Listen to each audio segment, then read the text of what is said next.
नमस्कार, जय हिंद, वंदे मातरम। दोस्तों आप सभी का स्वागत है आपके अपने YouTube channel Indian army studio में। दोस्तों आज के इस लाइव क्लास के अंदर हम आपको आर्मी से संबंधित टॉप 25 इंपॉर्टेंट जीके और जीएस का क्वेश्चन पेपर करवाएंगे, जो आपके एग्जाम में आने का पूरा चांस है। टॉप 25 इंपॉर्टेंट जीके का और जीएस का क्वेश्चन पेपर होगा।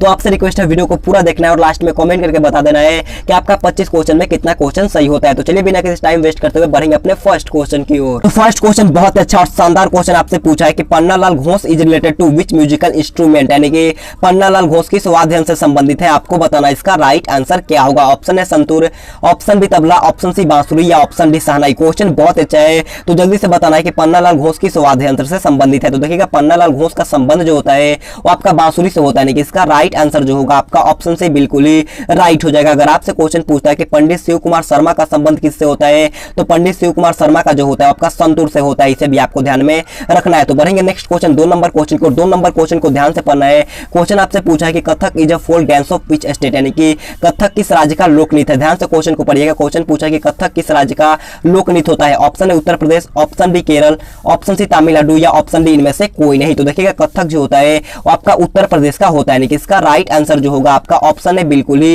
राइट हो जाएगा। और देखिए कथकली जो होता है आपका केरला का होता है, इसे आपको ध्यान में रखना है। तो बढ़ेंगे नेक्स्ट क्वेश्चन, 3 नंबर क्वेश्चन को। 3 नंबर क्वेश्चन में अच्छा क्वेश्चन आपसे पूछा है कि what is a ship called desert, यानी कि मरुस्थल का जहाज किसे कहा जाता है। क्वेश्चन बहुत अच्छा है, जल्दी से बताइएगा कि मरुस्थल का जहाज किसे कहा जाता है। ऑप्शन है हाथी, ऑप्शन बी ऊंट, ऑप्शन सी खच्चर या ऑप्शन डी घोड़ा। तो देखिएगा मरुस्थल का जहाज जो कहा जाता है वो आपका ऊंट को कहा जाता है, यानी कि इसका राइट आंसर जो होगा आपका ऑप्शन बी बिल्कुल ही राइट हो जाएगा। तो बढ़ेंगे नेक्स्ट क्वेश्चन, 4 नंबर क्वेश्चन की ओर। 4 नंबर क्वेश्चन आपके सामने है, जल्दी से क्वेश्चन को पढ़ना है। क्वेश्चन आपसे पूछा है कि what is the largest continent, यानी कि सबसे बड़ा महाद्वीप कौन सा है। आपको बताना इसका राइट आंसर क्या होगा। ऑप्शन 4 आपके सामने है, तो जल्दी से बताना है कि सबसे बड़ा महाद्वीप कौन होता है। तो देखिएगा सबसे बड़ा महाद्वीप जो होता है वो आपका एशिया महाद्वीप होता है, यानी कि इसका राइट आंसर जो होगा आपका ऑप्शन है बिल्कुल ही राइट हो जाएगा। तो बढ़ेंगे नेक्स्ट क्वेश्चन, 5 नंबर क्वेश्चन को। 5 नंबर क्वेश्चन आपके सामने है। क्वेश्चन आपसे पूछा है कि who was the first president of India, यानी कि भारत के प्रथम राष्ट्रपति कौन थे। आपको बताना इसका राइट आंसर क्या होगा। ऑप्शन है Mahatma Gandhi, option B Jawaharlal Nehru, option C Rajendra Prasad या option D doctor Sarvepalli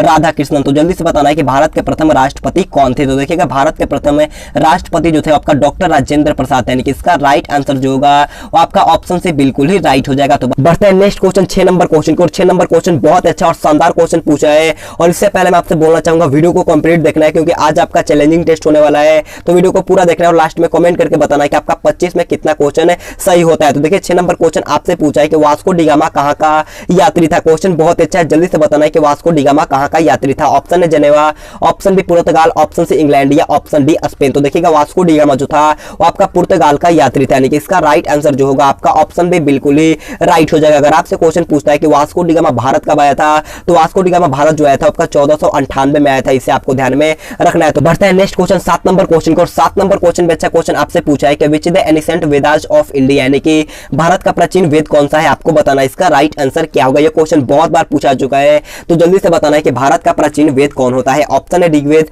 option B Samaveda, option C Yajurveda या ऑप्शन डी अथर्ववेद। तो देखिए भारत का सबसे प्राचीनतम वेद जो होता है वो आपका ऋग्वेद होता है, यानी कि इसका राइट आंसर जो होगा आपका ऑप्शन है बिल्कुल ही राइट हो जाएगा। तो बढ़ेंगे नेक्स्ट क्वेश्चन, 8 नंबर क्वेश्चन को। 8 नंबर क्वेश्चन को ध्यान से पढ़ना है। क्वेश्चन आपसे पूछा है कि which of the following cities is not located on the banks of Ganga, यानी कि निम्नलिखित में से कौन सा शहर गंगा नदी के तट पर स्थित नहीं है। क्वेश्चन बहुत अच्छा है, जल्दी से ध्यान से पढ़ना है और इसका भी राइट आंसर हमें लाइव चैट में बताना है। ऑप्शन है Kanpur, option B Patna, option C Agra या ऑप्शन डी वाराणसी। तो देखिएगा गंगा नदी के तट पर स्थित नहीं है, तो आगरा जो होता है आपका गंगा के किनारे पर नहीं होता है, यानी कि ऑप्शन सी यहाँ पर आपका बिल्कुल ही राइट हो जाएगा। आगरा जो होता है आपका यमुना नदी के तट पर होता है, इसे आपको ध्यान में रखना है। तो बढ़ेंगे नेक्स्ट क्वेश्चन, 9 नंबर क्वेश्चन को। 9 नंबर क्वेश्चन बहुत अच्छा क्वेश्चन आपसे पूछा है कि राष्ट्रीय खेल दिवस अगस्त को किसके जन्म दिवस पर मनाया जाता है। क्वेश्चन बहुत अच्छा है, जल्दी से बताना है कि राष्ट्रीय खेल दिवस अगस्त को किसके जन्म दिवस पर मनाया जाता है। ऑप्शन है CK Nayudu, option B Ashutosh Mukherjee, option C Jaipal Singh या ऑप्शन डी मेजर ध्यानचंद। तो देखिएगा राष्ट्रीय खेल दिवस जो होता है वो आपका मेजर ध्यानचंद के जन्म दिवस पर मनाया जाता है, यानी कि इसका राइट आंसर जो होगा आपका ऑप्शन डी बिल्कुल ही राइट हो जाएगा। कब मनाया जाता है, तो राष्ट्रीय खेल दिवस जो होता है आपका 29 अगस्त को मनाया जाता है, इसे आपको ध्यान में रख लेना है। और मेजर ध्यानचंद को हॉकी का जादूगर भी कहा जाता है, इसे भी आपको नोट करना है। तो बढ़ते हैं नेक्स्ट क्वेश्चन, 10 नंबर क्वेश्चन को। और 10 नंबर क्वेश्चन में अच्छा क्वेश्चन आपसे पूछा है कि who is known as the queen of Deccan, यानी कि क्वीन ऑफ डेक्कन के नाम से किसे जाना जाता है। जल्दी से बताइएगा कि क्वीन ऑफ डेक्कन के नाम से किसे जाना जाता है। ऑप्शन है Lucknow, option B Udaipur, option C Pune या ऑप्शन डी चित्तौड़गढ़। तो देखिएगा क्वीन ऑफ डेक्कन के नाम से जाना जाता है वो आपका पुणे को जाना जाता है, यानी कि इसका राइट आंसर जो होगा आपका ऑप्शन से बिल्कुल ही राइट हो जाएगा। अगर आपसे क्वेश्चन पूछता है कि नवाबों का शहर के नाम से किसे जाना जाता है, तो नवाबों का शहर जो कहा जाता है वो आपका लखनऊ को कहा जाता है, इसे आपको नोट कर लेना है। और झीलों का शहर जो कहा जाता है वो आपका उदयपुर को कहा जाता है, इसे भी आपको ध्यान में रखना है। तो बढ़ेंगे नेक्स्ट क्वेश्चन 11 नंबर क्वेश्चन की ओर। 11 नंबर क्वेश्चन आपके सामने है। क्वेश्चन आपसे पूछा है कि what is the name of the parliament of Japan, यानी कि जापान के संसद का नाम क्या है। क्वेश्चन बहुत अच्छा है, जल्दी से इसका राइट आंसर हमें लाइव चैट में बताना है कि जापान का संसद का नाम क्या होता है। तो देखिए जापान का संसद का नाम जो होता है वो आपका डायट होता है, यानी कि इसका राइट आंसर जो होगा आपका ऑप्शन सी डायट यहाँ पर आपका बिल्कुल ही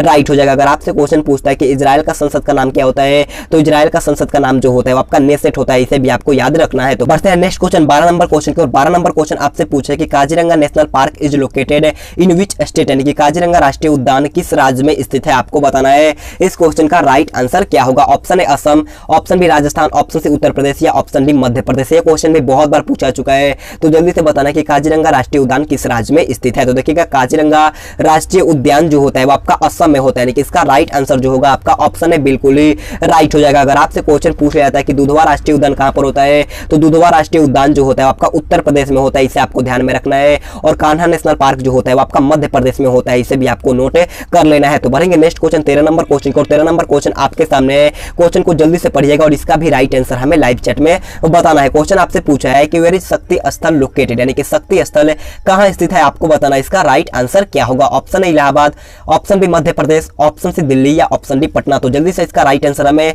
लाइव चैट में बताना है। तो देखिएगा शक्ति स्थल जो स्थित होता है वो आपका दिल्ली में स्थित होता है, यानी कि इसका राइट आंसर जो होगा आपका ऑप्शन से बिल्कुल ही राइट हो जाएगा। शक्ति स्थल जो होता है वो आपका इंदिरा गांधी का समाधि स्थल है, इसे आपको ध्यान में रख लेना है। बढ़ते हैं नेक्स्ट क्वेश्चन 14 नंबर क्वेश्चन को। 14 नंबर क्वेश्चन बहुत अच्छा और शानदार क्वेश्चन पूछा है, और इससे पहले मैं आपसे बोलना चाहूंगा अगर आपने अभी तक वीडियो को लाइक नहीं किया है तो जाकर के जल्दी से एक लाइक कर देना, और चैनल पर नहीं तो चैनल को सब्सक्राइब भी कर लीजिएगा। बहुत ही मोटिवेशन मिलता है आपके एक सब्सक्राइब और एक लाइक से, तो आपसे रिक्वेस्ट है एक लाइक और एक सब्सक्राइब कर देना, और अपने दोस्तों के पास इस वीडियो को शेयर कर दिया करो। तो देखिए 14 नंबर क्वेश्चन आपसे पूछा है कि in which game is the term cover drive used, यानी कि कवर ड्राइव शब्द का प्रयोग किस खेल में होता है। क्वेश्चन बहुत अच्छा है, जल्दी से बताइएगा कि कवर ड्राइव शब्द का प्रयोग किस खेल में होता है। Option A cricket, option B football, option C hockey या ऑप्शन डी तैराकी। तो देखिएगा कवर ड्राइव शब्द का प्रयोग जो होता है आपका क्रिकेट खेल में होता है, यानी कि इसका राइट आंसर जो होगा वो आपका ऑप्शन ए बिल्कुल ही राइट हो जाएगा। अगर आपसे क्वेश्चन पूछता है कि फ्री किक का संबंध किस खेल से होता है, तो फ्री किक का जो संबंध होता है वो आपका फुटबॉल से होता है, इसे आपको ध्यान में रख लेना है। और वुल्ली शब्द का जो संबंध होता है वो आपका हॉकी से होता है, इसे भी आपको ध्यान में रखना है। और बटरफ्लाई का जो होता है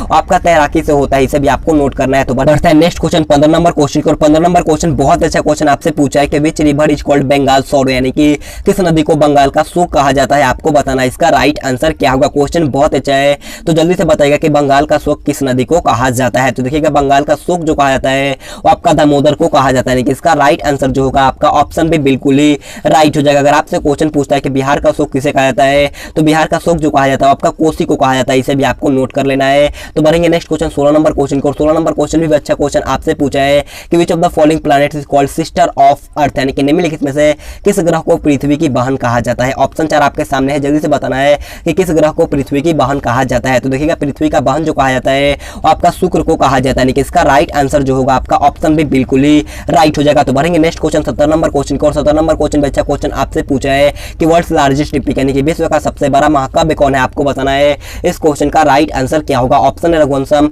option B Kurukshetra, option C Mahabharata या ऑप्शन डी रामायण। तो देखिएगा विश्व का सबसे बड़ा महाकाव्य जो होता है वो आपका महाभारत होता है, यानी कि इसका राइट आंसर जो होगा आपका ऑप्शन से बिल्कुल ही राइट हो जाएगा। महाभारत जो लिखा गया आपका महर्षि वेद व्यास के द्वारा लिखा गया है, इसे भी आपको ध्यान में रखना है। तो बढ़ेंगे नेक्स्ट क्वेश्चन 18 नंबर क्वेश्चन की ओर। 18 नंबर क्वेश्चन आपसे पूछा है कि which is the longest river in the world, यानी कि विश्व में सबसे लंबा नदी कौन सा है। जल्दी से बताना है कि विश्व में सबसे लंबा नदी कौन है। ऑप्शन ए नील नदी, ऑप्शन बी नर्मदा नदी, ऑप्शन सी गंगा नदी या ऑप्शन डी ब्रह्मपुत्र नदी। तो देखिएगा विश्व में सबसे लंबा नदी जो होता है वो आपका नील नदी होता है, यानी कि इसका राइट आंसर जो होगा आपका ऑप्शन है बिल्कुल ही राइट हो जाएगा। तो बढ़ते हैं नेक्स्ट क्वेश्चन 19 नंबर क्वेश्चन को। 19 नंबर क्वेश्चन में अच्छा क्वेश्चन आपसे पूछा है कि किस गैसों की उपस्थिति में अम्ल बारिश होती है। क्वेश्चन बहुत अच्छा है, जल्दी से बताना है कि acid rains are caused due to the presence of which gas है। जल्दी से इसका राइट आंसर हमें लाइव चैट में बताना है। तो देखिए इसका राइट आंसर जो होगा वो आपका ऑप्शन है NO2 और SO2, यहाँ पर आपका बिल्कुल ही राइट हो जाएगा। तो बढ़ते हैं नेक्स्ट क्वेश्चन 20 नंबर क्वेश्चन को। 20 नंबर क्वेश्चन में अच्छा क्वेश्चन आपसे पूछा है कि सरल माइक्रोस्कोप में किस लेंस का प्रयोग किया जाता है। क्वेश्चन बहुत अच्छा है, जल्दी से बताना है कि सरल माइक्रोस्कोप में किस लेंस का प्रयोग किया जाता है। ऑप्शन है उत्तल लेंस, ऑप्शन बी अवतल lens, option C plane lens या ऑप्शन डी विशेष लेंस। तो देखिएगा सरल माइक्रोस्कोप में जो प्रयोग किया जाता है वो आपका उत्तल लेंस का प्रयोग किया जाता है, यानी कि इसका राइट आंसर जो होगा आपका ऑप्शन है बिल्कुल ही राइट हो जाएगा। अगर आपसे क्वेश्चन पूछता है कि निकट दृष्टि दोष के निवारण के लिए किस लेंस लेंस का प्रयोग किया जाता है तो आपका अवतल लेंस का प्रयोग किया जाता है, इसे भी आपको नोट करना है। तो बढ़ते हैं नेक्स्ट क्वेश्चन 21 नंबर क्वेश्चन को। 21 नंबर क्वेश्चन में अच्छा क्वेश्चन आपसे पूछा है कि सूर्य के प्रकाश को पृथ्वी तक पहुंचने में कितना समय लगता है। क्वेश्चन बहुत अच्छा है, तो जल्दी से बताना है कि सूर्य के प्रकाश को पृथ्वी तक पहुंचने में कितना समय लगता है। ऑप्शन है 2 minute 20 second, option B 4 minute 10 second, option C 8 minute 20 second या ऑप्शन डी इनमें से कोई नहीं। तो देखिए इसका राइट आंसर जो होगा आपका 8 मिनट 20 सेकंड। ऑप्शन सी यहाँ पर आपका बिल्कुल ही राइट हो जाएगा। कहीं कहीं आपको 8 मिनट 16 सेकंड को देखने को मिलेगा, कहीं कहीं आपको 8 मिनट 18 सेकंड देखने को भी मिलेगा, तो इसे आपको ध्यान में रखना है। तो बढ़ते हैं नेक्स्ट क्वेश्चन 22 नंबर क्वेश्चन को। 22 नंबर क्वेश्चन भी अच्छा क्वेश्चन आपसे पूछा है कि which the name of the outer most layer of the earth, यानी कि पृथ्वी की सबसे बाहरी परत का नाम क्या होता है। क्वेश्चन बहुत अच्छा है, जल्दी से बताना है कि पृथ्वी की सबसे बाहरी परत का नाम क्या होता है। Option A core, option B crust, option C mantle या ऑप्शन डी इनमें से कोई नहीं। तो देखिए इसका राइट आंसर जो होगा वो आपका ऑप्शन बी क्रस्ट जो होता है आपका पृथ्वी का सबसे बाहरी आवरण होता है, इसे आपको ध्यान में रखना है। क्रस्ट के बाद आता है आपका मेंटल, मेंटल के बाद आता है आपका कोर, इसे भी आपको ध्यान में रखना है। तो बढ़ेंगे नेक्स्ट क्वेश्चन 23 नंबर क्वेश्चन को। 23 नंबर क्वेश्चन बहुत अच्छा क्वेश्चन आपसे पूछा है, इसका राइट आंसर कमेंट करके बताना है कि प्रकाश की गति का मान कितना होता है। इसका राइट आंसर कमेंट करके बताना है, इसका राइट आंसर क्या होगा। तो बढ़ते हैं नेक्स्ट क्वेश्चन 24 नंबर क्वेश्चन को। 24 नंबर क्वेश्चन आपसे पूछा है कि which type of alloy used in electric bulb, यानी कि बिजली के बल्ब में किस प्रकार के मिश्र धातु का उपयोग किया जाता है। क्वेश्चन बहुत अच्छा है, तो जल्दी से इसका राइट आंसर हमें लाइव चैट में बताना है। Option I chrome, option B tungsten, option C copper या ऑप्शन डी लोहा। तो देखिए बिजली के बल्ब में जो मिश्र धातु का प्रयोग किया जाता है उसका नाम जो होता है आपका टंगस्टन होता है, यानी कि इसका राइट आंसर जो होगा वो आपका ऑप्शन बी बिल्कुल ही राइट हो जाएगा। और हीटर का तार जो होता है वो आपका नाइक्रोम का बना होता है, इसे भी आपको ध्यान में रखना है। तो बढ़ते हैं नेक्स्ट क्वेश्चन 25 नंबर क्वेश्चन को। 25 नंबर क्वेश्चन हमारा आज का लास्ट क्वेश्चन है। क्वेश्चन आपसे पूछा है कि the value of g is minimum at, यानी कि किस स्थान पर जी का मान न्यूनतम है। जल्दी से इसका राइट आंसर हमें लाइव चैट में बताना है। Option A pole, option B भूमध्य रेखा, ऑप्शन सी पृथ्वी की सतह या ऑप्शन डी पृथ्वी का केंद्र। तो देखिए जी का मान कम जो होता है वो आपका पृथ्वी के केंद्र में होता है, यानी कि इसका राइट आंसर जो होगा वो आपका ऑप्शन डी बिल्कुल ही राइट हो जाएगा। और सबसे ज्यादा जो होता है वो आपका पोल में होता है, इसे भी आपको ध्यान में रख लेना है। तो आज की क्लास हमारा यहीं पर खत्म होता है। अगर आपको वीडियो पसंद है तो मैं आपसे रिक्वेस्ट करना चाहूंगा जाते जाते एक लाइक कर देना है और अपने दोस्तों के पास इस वीडियो को शेयर कर दीजिएगा। और चैनल पर नहीं तो चैनल को सब्सक्राइब करने के बाद बाजू में बेल आइकन है उसे ऑल पे प्रेस कर लेना है। अगर आपने टेलीग्राम ग्रुप को ज्वाइन नहीं किया है तो जाकर के टेलीग्राम ग्रुप ज्वाइन कर लेना है। तो आज के लिए इतना ही। Thanks for watching this video. जय हिंद, जय भारत।